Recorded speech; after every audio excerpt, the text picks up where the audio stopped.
안녕하세요. 진주 생활과학교실입니다.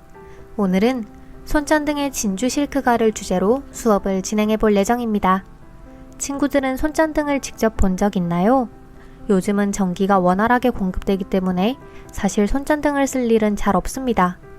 학교나 공공기관에 배치되어 있는 화재 시 사용하는 손전등 같은 것을 제외하고는 손전등을 잘 구경할 수도 없습니다. 하지만 손전등은 지금의 전기가 원활하게 공급되기까지 많은 역할을 해준 고마운 도구였습니다. 이번 시간에는 진주의 자랑인 진주 실크와 실크에 대해서 전문적으로 연구하고 있는 한국실크연구원에 대해서 알아보며 환경을 보호하는 조명인 LED 손전등을 함께 만들어 볼 예정입니다. 세계에는 5대 실크 명산지로 불리는 곳이 있습니다. 이탈리아의 꼬모, 프랑스의 리옹, 중국의 항저우, 일본의 교토, 마지막으로 우리가 살고 있는 대한민국의 진주입니다. 진주의 실크 산업은 우리나라 실크 원단 생산량의 70에서 80%를 차지하고 있으며 세계 5대 명산지로 인정받고 있습니다.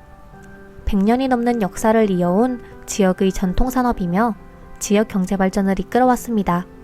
진주 실크는 지난 100여 년간 진주 경제를 이끌어왔으며 한국 실크 산업을 대표했다고 해도 과언이 아닙니다. 진주는 예로부터 풍부한 일조량과 남강의 맑은 수질로 인해서 염색을 하면 실크의 색상이 선명하고 곱게 나오는 걸로 유명했습니다. 이런 천혜의 조건과 주변 상황, 기술력 등이 하나가 되어서 진주 실크 명성이 전국으로 뻗어나갔습니다. 이처럼 우수한 우리나라의 실크는 그 역사가 상당히 오래되었습니다. 기원전 1170년경으로 거슬러 올라가 봅시다. 중국의 은나라가 주나라에 의해서 멸망하자 은나라 왕족이었던 기자가 5,000명의 지식인과 기술자들을 이끌고 같은 아사달족이었던 고조선으로 이주하였습니다. 이후 단군조선보다 문화 수준이 더 높고 강력한 국가인 기자조선 시대가 열렸습니다. 이때 우리가 살고 있는 한반도에 처음으로 양잠과 비단 직조 기술이 보급되었다는 이야기가 현재는 정설로 받아들여지고 있습니다. 고대 가야와 신라의 여러 무덤에는 유리잔을 비롯한 로마에서 유래한 로만 글라스까지 확인되고 있으며 이는 한반도가 실크로드의 한 축을 담당하였음을 알 수 있습니다.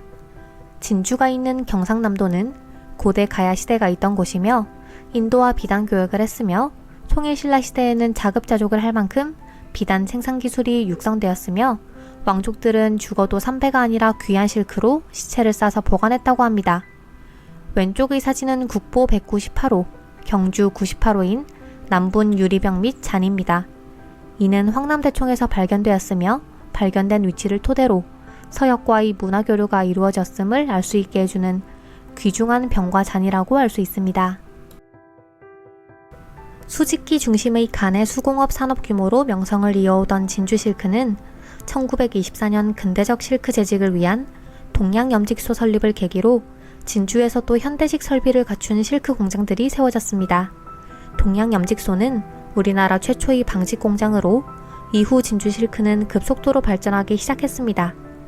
1927년 11월 14일 발행된 동아일보에 실린 양잠조합 창립 기사에도 대한제국 시기 당시 진주군 문산에서 생산되는 소촌주가 진상되었다는 내용이 있습니다.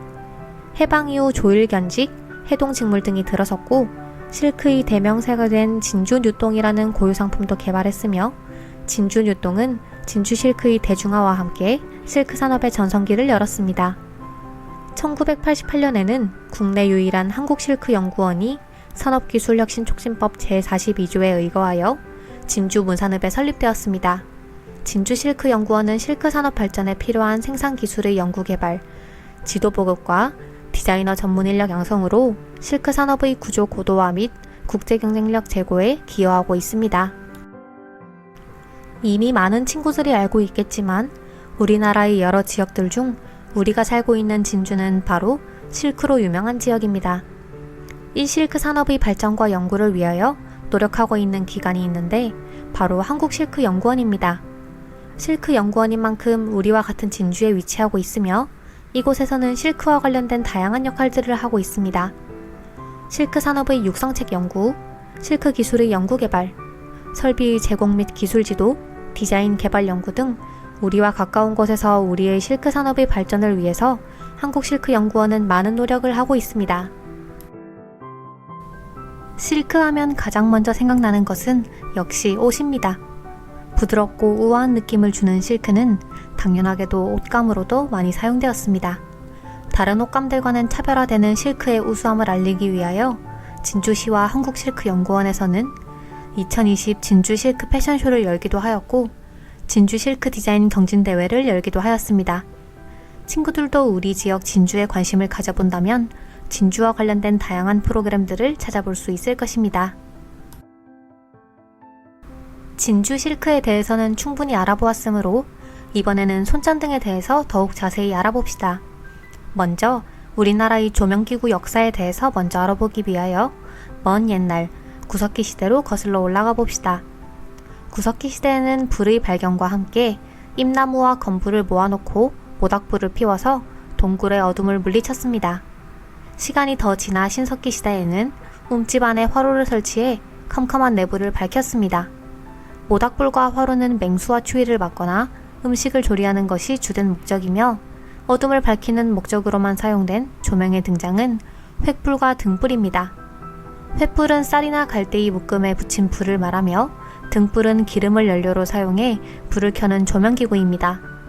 등자는 삼국시대 유물로 발굴되었으며 조선시대 말까지 우리 조상이 사용한 가장 기본적이고 대표적인 조명기구였으며 1880년 무렵에 석유가 수입되면서부터 호롱에 불을 켜는 호롱불이 등장하였습니다.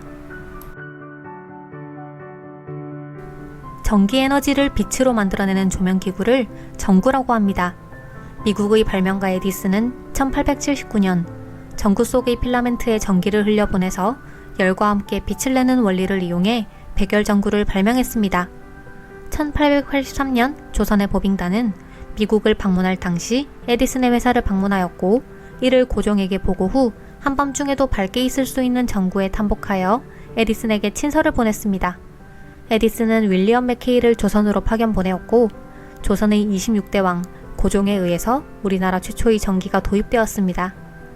1887년 경복궁 건천궁에서 동양 최초의 전기를 사용한 전구가 궁을 환하게 밝혔다고 합니다. 발광 다이오드, LED, 라이트 이미팅 다이오드는 모두 같은 말입니다. 2005년 도쿄 의정서에 따라서 온실가스 감축을 위한 일환으로 백열전구는 점차 사라지고 많은 장점이 있는 LED가 각광을 받게 되었습니다. 잠깐 영상을 멈추고 오늘의 실험 키트를 가지고 옵시다. 모두 실험 재료 잘 가지고 오셨나요? 재료들 중 오늘 실험에 사용되는 전구인 LED를 찾아서 자세하게 관찰하고 그려봅시다. 모두 LED를 자세히 관찰하여 그려보셨나요? 외형은 잘 살펴보았으니 조금 더 자세히 알아봅시다. LED라는 전구는 전기에너지를 빛에너지로 변환시키는 광반도체입니다. 여기서 반도체란 전기나 열이 잘 통하는 물질인 도체와 전기나 열이 잘 통하지 않는 물질 부도체의 중간 성질을 가진 물질을 이야기합니다. 전기나 열이 있을 때는 전기가 잘 통하기 때문에 전자제품의 중요한 부품이기도 합니다. 컴퓨터, 로봇, 비행기, 자동차, 스마트폰 등에 많이 사용되며 우리나라의 주요 수출품 중에 하나입니다. 전구로 열을 발생시켜 빛을 내는 기존 전구와 달리 전기가 직접 반도체를 통하여 빛으로 전환되기 때문에 다른 전구에 비해서 밝기도 하고 고장이 잘 나지도 않습니다. 건물의 조명, 교통신호등, 컴퓨터 화면, 텔레비전, 전광판 등에 다양하게 사용이 되며 형광등이나 백열등과 달리 불필요한 자외선이나 적외선을 포함하는 빛을 보다 쉽게 얻고 고장이 잘 나지 않으며 환경오염 물질도 방출하지 않는다는 장점이 있지만 가격이 비싸고 열에 약하다는 단점도 있습니다. 이제 LED의 구조와 특징을 살펴봅시다. 겉을 덮고 있는 볼록 렌즈, 빛을 내는 칩, 안쪽의 오목 렌즈 등 작지만 복잡한 구조를 가지고 있습니다. LED는 소비 전력이 매우 적습니다. 이는 백열전구의 8분의 1 수준밖에 되지 않습니다. 하지만 수명은 긴데 백열전구의 50에서 100배 정도의 수명이 있어서 아주 효율적이라고 할 수 있습니다. 또 살펴본 바와 같이 작으며 가볍습니다. 작지만 알찬 구조를 가지고 있어 점등 및 소등 속도가 매우 빠르다는 특징도 가지고 있습니다. 또 한 가지 색이 아닌 여러 색이 있어서 반도체 종류에 따라서 색 조절도 가능하답니다. 이렇게 유용하고 효율적인 LED는 처음 발명되었을 때는 가히 혁신이라고 부를 수 있었습니다. 이를 개발한 인물들은 공학계의 노벨상인 엘리자베스 여왕 공학상을 수상하였습니다. 대표적인 인물 5명을 먼저 소개해드리겠습니다.